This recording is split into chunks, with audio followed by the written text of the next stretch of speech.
Straight to Ning the mga point. oras sa may gala kay human naman sa Amy Marcos ato sa may galang ipabati kadali. Mabuo naman ni kang Claire Castro, spokesperson sa Malacañang para mabalanse lang sa ta. Kalisod magkaayo o gana na ang mapasingin lang tang bias man ni kay Rufil Banyok si Amy ra may ipabati ato sa patubagon ng Malacañang. Paminawon po nato mahigala si Claire Castro para ato sa maanalisar iyang tubag. Sige, ato yung paminawon na kasamang ni Muel. Dahilan ng desperadong galawan ni Senator Amy Marcos laban sa sarili niyang kapatid at pati kay First Lady, kundi makapanira lamang. Walang basihan. Dahil kung itong test na to na siyang kinumpirma ng St. Luke's na negative ang Pangulo pagdating sa drug test. Bakit hindi siya tumutol noon? Alam natin kung anong motibo niya. Dahil ba maaari ng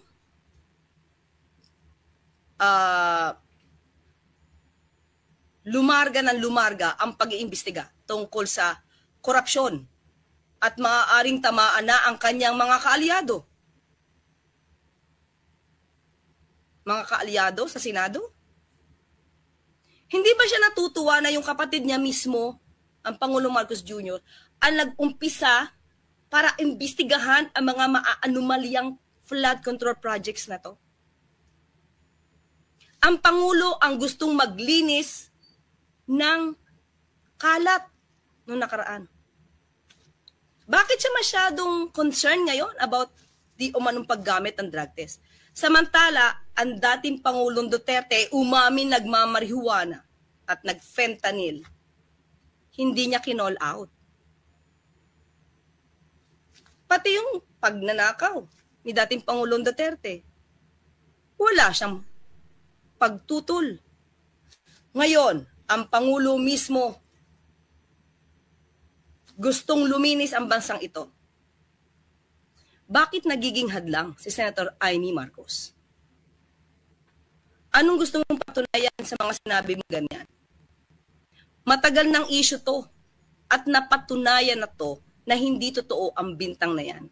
Ginawa nyo yan para siraan lang ang Pangulong Marcos Jr. Nagpagawa pa kayo ng AI-generated na video. Pero nung hindi umubra at napatunayang peke, lahat na lang ng pagbibintang para masira ang Pangulo, ginawa nyo. Pero lahat yan, peke. Lahat yan, fake news. So, Senator Amy,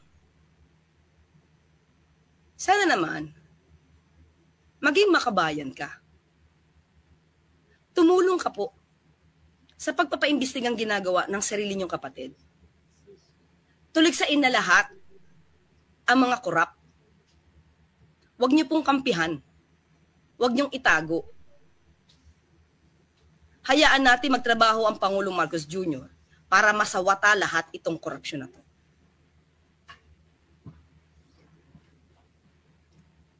Napanood niyo na po ba yung sinabi niya?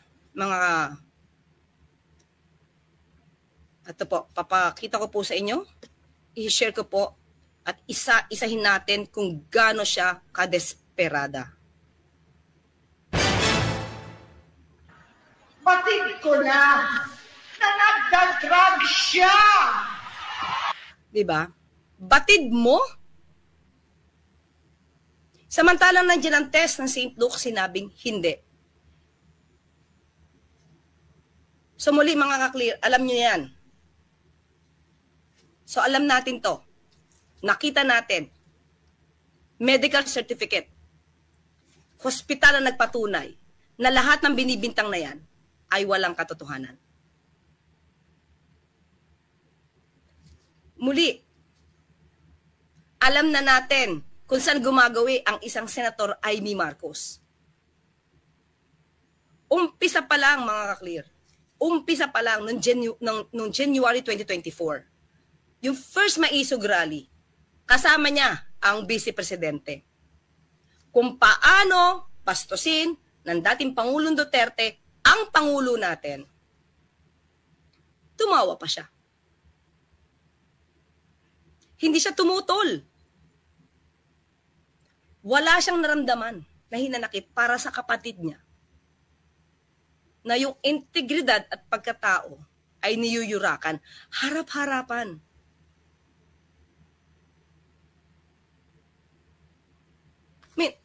Ito na lang mga ka-clear. Anong klaseng kapatid si Senator Amy? Anong klaseng Pilipino si Senator Amy?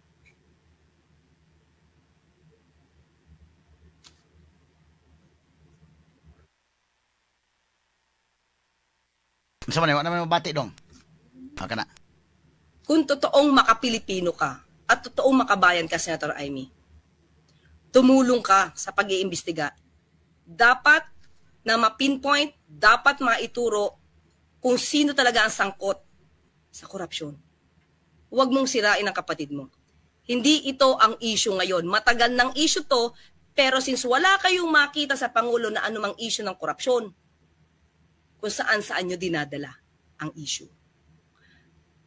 Nakakahiya, Senator Amy. Nakakahiya. Okay, moro to dong, no? Moto pamahayag mahigala ni Claire Castro, ang presidential spokesperson, mga sukintig paminaw.